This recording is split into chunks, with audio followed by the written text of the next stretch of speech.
Okay, we are continuing our way through this outdoor supplies problem. We've prepared a schedule of cost of goods manufactured. Time to move on to a schedule of cost of goods sold. Good news here, fairly easy. We know the cost of the stuff that we made. How do we figure out what we sold? Well, we look at what we have left over in ending inventories. Let me use a different color again here, maybe orange. Is that too bright? Purple looks better. We look at what we had left over in our finished goods. So the presumption here is any finished goods that were in our opening inventory, that $84,000, that's additional goods sold. We assume we sold through it. Anything in ending inventory we didn't sell. So just as with our previous two, we are always adding beginning finished goods. We're always deducting ending finished goods, or beginning inventory and deducting, adding beginning inventory and deducting ending inventory. Let's get down to business here because it's very straightforward. This should be a very short video. 3-line title. This is a proper schedule we're making. Name of the company, Outdoor Supplies.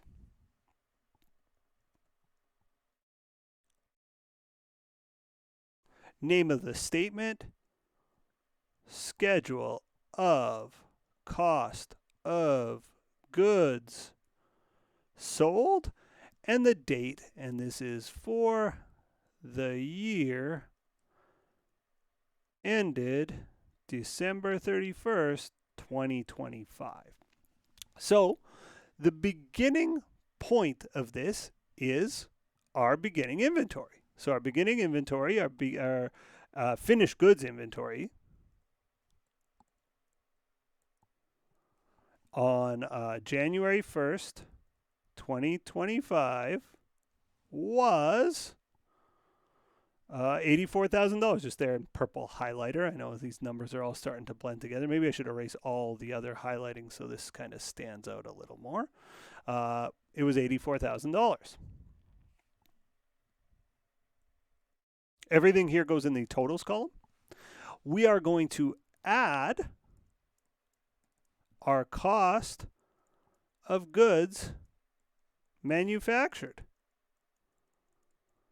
So we had $84,000 worth of manufactured goods to start the year. We also made almost $1 million more, $974,000 more. Let's just do the math here. 84 plus 974. 1058. This is the total goods available for sale, right? These are goods that we might have possibly sold during the year. We manufactured them, we finished them, they were finished goods that were ready to be sold. How many goods did I actually sell? How much did I actually sell? Well, if I know I had $68,000 left over at the end of the year, I didn't sell those, but I sold everything else. So I deduct my finished goods inventory on December 31st, 2025. I've already forgotten the number. $68,000.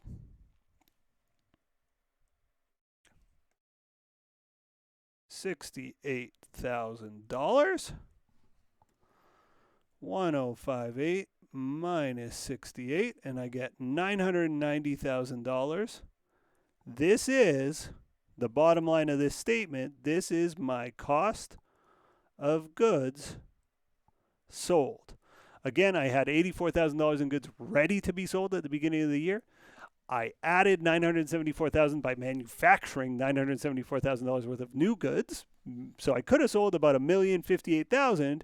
I was left with $68,000. I must have sold the other $990,000. That is my cost of goods sold. $sign at the top and bottom of each column. And there we have it. We've now prepared our schedule of cost of goods manufactured, and we've added to the list the schedule of cost of goods sold. In our third and final video, we'll prepare the income statement for this company. That's all for this video. Just tune in for the next one. Bye for now.